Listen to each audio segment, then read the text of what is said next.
राहुल गांधी पर मानहानि का केस करने वाले पूर्णेश मोदी अब अपने ही जाल में फंसते नजर आ रहे हैं। ऐसा इसीलिए क्योंकि वो अब सवालों के घेरे में आ गए हैं।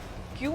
तो इस क्यों का जवाब फिलहाल कांग्रेस भी पूर्णेश मोदी से मांग रही है कि जब राहुल ने अपने बयान में उनके नाम का जिक्र तक नहीं किया तो कैसे उन्होंने राहुल पर मानहानि का मुकदमा दर्ज करा दिया।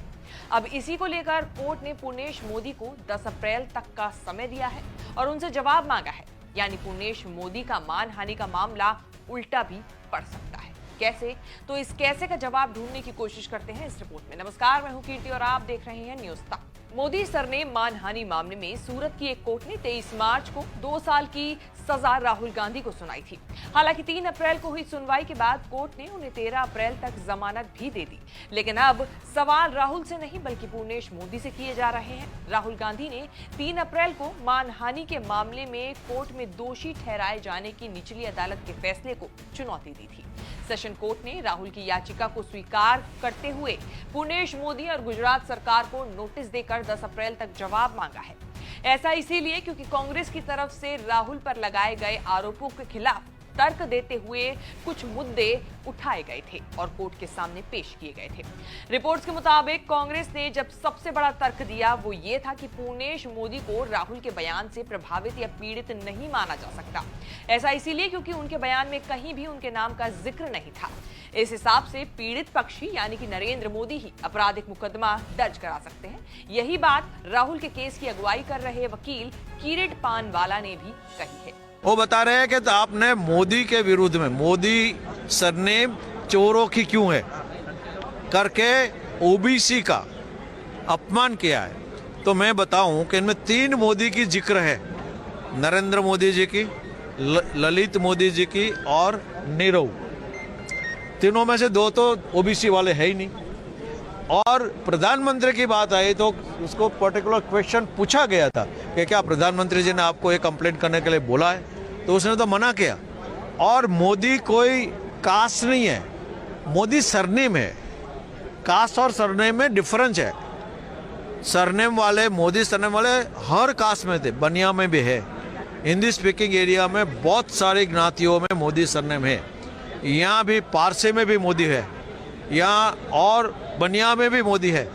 तो ये ओबीसी समाज की, मतलब पूर्णेश जी ओबीसी समाज के वो से अपने बता रहे, तो मेरी बेइज्जती हुई और मेरे समाज की बेइज्जती हुई, जो कहना है वो गलत है।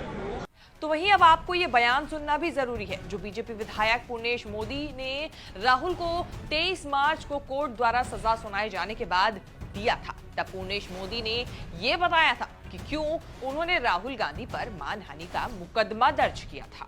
नहीं, कल भी मैंने बताया, जीत हार का प्रश्न नहीं है, प्रश्न सामाजिक अपमान का है। देखिए, हमारा जो समाज है पूरे भारतवर्ष में है। मैंने हमारी याचिका में भी डाला है, उसमें अलग अलग स्टेट में अलग अलग सरनेम से है। 13 करोड़ से ज्यादा आबादी है, तेली समाज से सब जुड़े हुए लोग हैं। और इसके बारे में डिटेल में आगे भी बताया था। और ये पूरा समाज ओबीसी से भी है।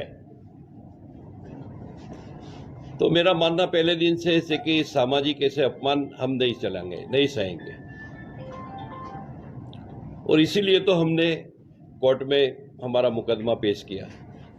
ये पूरा बवाल किस मामले को लेकर हो रहा है, जरा उस पर भी नजर डाल लेते हैं।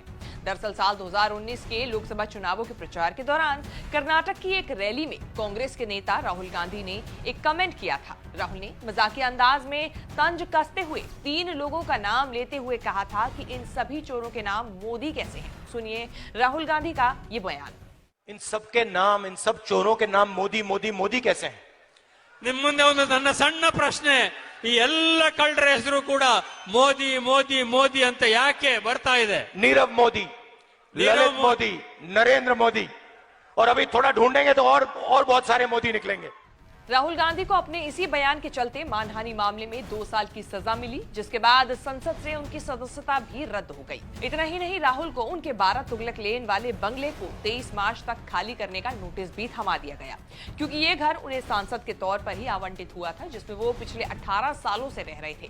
तो अब जब उनकी संसद से सदस्यता रद्द हो गई है, तो वो इस मकान में रहने के लिए योग्य नहीं है। लेकिन अब देखने वाली बात यह होगी कि बीजेपी विधायक पूर्णेश